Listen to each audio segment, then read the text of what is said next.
법인카드. 직장 생활을 오래 하셨다면 갖고 계셨던 분들 많으실 텐데요.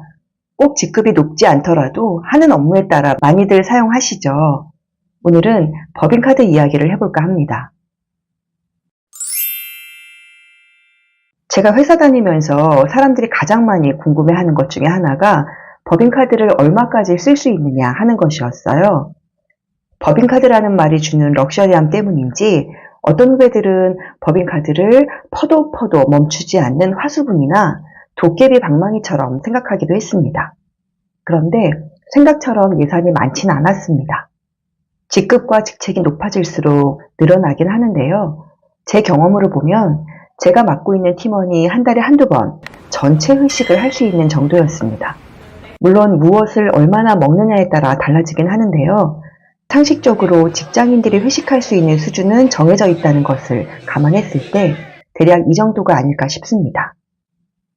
팀원들 회식만 하는 것이 아니라 회사 내 다른 부서 사람들과 식사도 해야 하고 협력사 미팅 같은 외부인을 만나는 경우도 자주 있기 때문에요.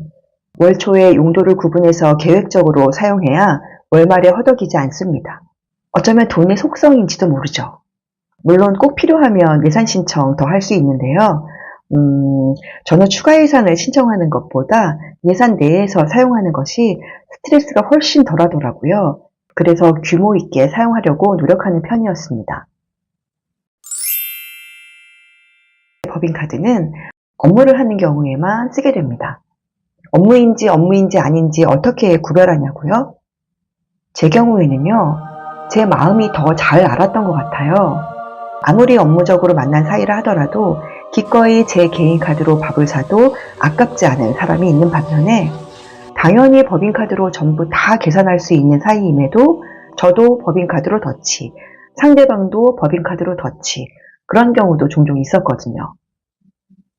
직장인들 사이에서의 법인카드는 암묵적으로 마음의 표현이라고 여겨지는 것 같습니다. 정말 아끼는 후배이거나 가까워지고 싶은 동료에게는 일부러 개인카드로 계산하는 것을 보여주는 경우도 있었습니다. 제가 대리 시절에요, 상사로 모셨던 부장님께서 사비로 커피를 사주셨던 적이 있었는데요. 같은 커피인데도 훨씬 더 감사하게 느껴졌던 기억이 있습니다. 퇴직을 하고 나면 법인카드는 오래지 않아서 반납해야 합니다. 반납이란 말은 적절치 않겠네요. 굳이 내지 않아도 거래가 중지되거나 사용해도 금액이 입금되지 않는다는 말이 더 정확한 표현인 것 같습니다. 그래서 그런지요, 퇴직한 이후에 사람들이 만나자고 연락을 해오면요, 난감해지는 경우가 많습니다. 회사를 그만두고도 연락하는 사람들 대부분은 가까이 지냈던 사람들이라 나몰라라 하기도 어렵습니다. 그나마 연락 오는 사람이 현지에 아직 있는 상사나 동료, 그리고 아주 친한 관계면 괜찮은데요. 후배, 그것도 단체로 후배들이 만나자고 하는 경우는 생각이 많아질 수밖에 없습니다. 정말 보고는 싶은데요. 제가 계산해야 하는 게 부담이거든요. 언젠가 정말 아끼는 후배가 연락이 왔더라고요.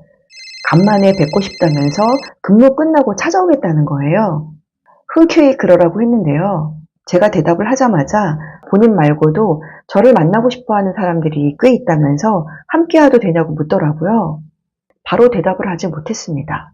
한두 명이면 괜찮은데 요즘 물가도 너무 많이 올랐고 간만에 만나는 거라 이야기가 늦은 시간까지 이어질 게 뻔한데 모든 부담을 제가 진다는 게 걱정이 되었어요. 간혹 퇴직 후에 달라진 상황을 이해하고 본인들이 대접하겠다고 하는 후배들이 있긴 한데요. 저는 그게 더 불편하더라고요. 어차피 천년만년 볼 사이도 아닌데 마지막에 그렇게 기억되고 싶지는 않았습니다. 이것도 다 알량한 자존심이겠죠? 그래서 퇴직 후에 사람을 만나는 일이 더 적어지는 것 같습니다. 꼭 필요한 사람만 만나게 되고요.